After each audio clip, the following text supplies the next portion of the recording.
Vamos a meternos de lleno en una de las leyendas que más nos han fascinado siempre, ¿verdad? La Atlántida. Solo con oír el nombre ya nos imaginamos una civilización increíble, un misterio que llega hasta hoy. Y es que todo arranca aquí, con esta frase tan potente del filósofo Platón. A ver, pensemos en la escena. Toda una civilización, avanzada, poderosa, y de repente, ¡puf!, desaparece. Así, sin más, en una noche. Vale, entonces, la clave de todo esto es que la historia nos llega de la mano de Platón. Él es quien nos cuenta sobre esta isla, una superpotencia de la época. Vamos, que por, digamos, haberse vuelto un poco corrupta, acaba sufriendo un castigo terrible, un final súper repentino y catastrófico. Pero aquí es donde la cosa se pone de verdad interesante. ¿Y si todo esto no es solo una fábula de Platón para darnos una lección? ¿Y si detrás del mito hay un desastre real? Un evento tan, pero tan brutal que su recuerdo se transmitió durante siglos hasta convertirse en leyenda. Pues para explorar esa idea tenemos que dejar un poco de lado el mito y viajar a la historia de verdad. Nos vamos al mar Egeo. Porque en esa zona, justo ahí, existió una de las civilizaciones más prósperas y sofisticadas de todo el Mediterráneo antiguo. Y la fecha clave es esta, más o menos en el 1600 a.C. Ojo, que estamos en plena Edad del Bronce, una época, pues, de grandes imperios, de comercio por todo el Mediterráneo, un momento de mucho movimiento. Y el epicentro de todo esto es una isla, Thera, que hoy, claro, la conocemos todos como Santorini, espectacular. Pero en aquella época era un punto clave de la civilización minoica, una cultura súper avanzada, con su centro en Creta, que eran unos auténticos cracks en el arte, la arquitectura y, sobre todo, dominaban el mar. Y entonces pasó el desastre. Pero no una erupción cualquiera, Esto fue un cataclismo en toda regla. Una explosión masiva que literalmente destrozó la isla, haciendo que el centro se hundiera en el mar. Y claro, esto provocó unos tsunamis gigantes que arrasaron las costas de todo el Egeo, y las nubes de ceniza llegaron hasta Egipto y Anatolia. Una locura que cambió el clima durante años. A ver, para que nos hagamos una idea de la escala de esto. Seguro que nos suena la erupción del Krakatoa de 1883, ¿no? Bueno, pues los geólogos creen que la de Thera fue bastante más potente. O sea, estamos hablando de una de las explosiones volcánicas más bestias de la historia de la humanidad. Así de claro. Y lo mejor de todo es que no son solo suposiciones. Tenemos pruebas arqueológicas. En la propia isla de Thera está la ciudad de Akrotiri, que quedó sepultada por la ceniza, una especie de Pompeya de la Edad del Bronce.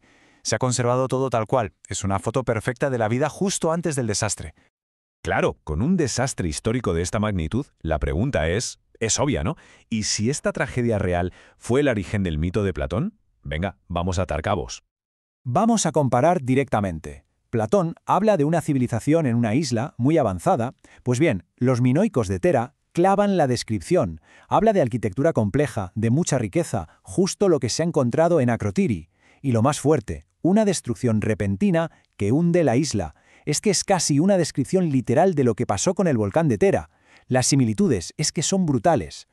Pero ojo, aunque todo esto parece encajar a la perfección, hay que ser honestos. La teoría tiene sus detractores. Es un tema de debate muy intenso entre los expertos, No todo el mundo lo ve tan claro. A ver, los que defienden esta conexión se apoyan básicamente en 3 puntos. Primero, el paralelismo de la catástrofe, es que es casi idéntico. Segundo, la civilización minoica encaja perfectamente en el perfil de cultura superavanzada. Y tercero, el tiempo. Entre la erupción y Platón pasan unos 1200 años. Tiempo de sobra para que un hecho real contado de boca en boca se convierta en un mito.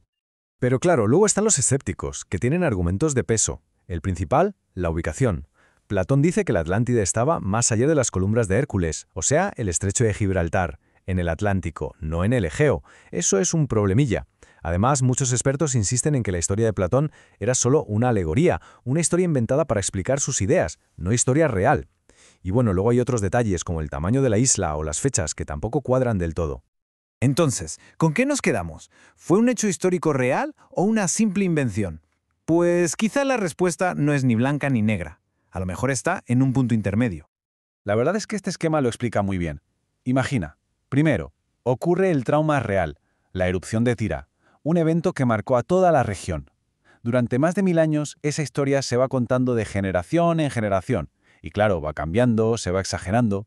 Y al final, mucho tiempo después, Platón escucha una de esas versiones de la vieja leyenda y la usa mezclando ese recuerdo histórico con su propia ficción para sus escritos filosóficos. Porque en el fondo, lo que de verdad tiene fuerza es la historia en sí misma. La idea de una civilización brillante que se derrumba de la noche a la mañana es una historia potentísima que nos toca a todos. Nos recuerda lo frágiles que somos, ¿no? Lo frágiles que son nuestras sociedades frente a la fuerza de la naturaleza. Y esa idea está tanto en la historia real de Tera como en el mito de la Atlántida. Y todo esto nos deja con una última pregunta en el aire, para darle vueltas. Si una de las leyendas más famosas de la historia, la de la ciudad perdida, pudo nacer de una catástrofe real, ¿cuántas otras de las grandes leyendas del mundo no serán, en el fondo, más que el eco lejano de desastres que la historia olvidó?